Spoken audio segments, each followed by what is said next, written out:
He says that we're living the bottleneck of time. The bottleneck when our resources and our ability to solve our problems will be pushed to the limits. And as the problems mount, time seems to be speeding up. It has been said that the 20th century has much history packed into it as the last 19 preceding it. It's quite likely that the 21st century will have 19 20th centuries in it. We will see 1,000 times the technological change in the 21st century than we saw in the 20th century. There's nobody alive can wrap their head around that concept. In the 20th century, we started from horses, and we became automobiles and airplanes, and we went to the moon, and we've got the internet. And if you multiplied that times 1,000 in the next century, you cannot imagine what that might be. If history is any kind of an indicator for what we're about to experience, then this transition is going to be very short, and it'll happen very soon. December 21st of the year 2012 marks a date, but we're already in the zone of time where, as a civilization and as a planet, we are being forced into solving the greatest challenges of recorded human history. If modern man continues on the current path, some believe Nostradamus' darkest predictions could be triggered when the galactic alignment occurs. Yet there may be at least a window of opportunity. While the final Lost Book image shows an empty book of life, suggesting extinction, some see a ray of hope.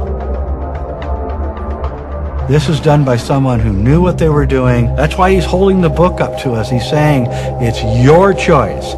You decide what it is you want to do. And it's a work of compassionate genius, because he's trying to give us a message to save us, to save our civilization, and to save our lives. Is this the reason that so many cultures encoded warnings for future generations? Could the galactic alignment actually be a trigger for an outcome that mankind controls? It's possible that the cataclysmic event that has been predicted might not be something that's that tragic. It could be more of a wake-up call. If you could take anything from Nostradamus, it would be a sense of hope.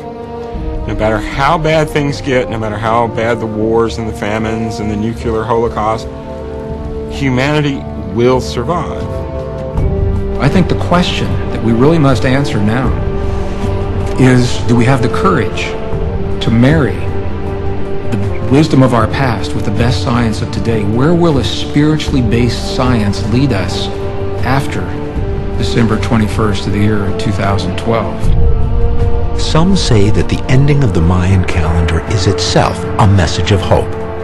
That December 21st, 2012 is not marking an actual end, but rather the conclusion of one age and the start of a new one. Ancient wisdom, contemporary knowledge, put them together, and we just might pull through. For all his sobering visions, Nostradamus himself describes the coming days as having many possible outcomes. This preeminent prophet speaks not of a future fixed in stone, but one where man creates his own destiny. Remember, this is the prophet who gave his king two futures to follow. One where he describes him as a great uniter, a second Charlemagne of France, and another where he dies in a jousting accident. He can't have fulfilled both futures. He was offered a choice. You all are offered a choice.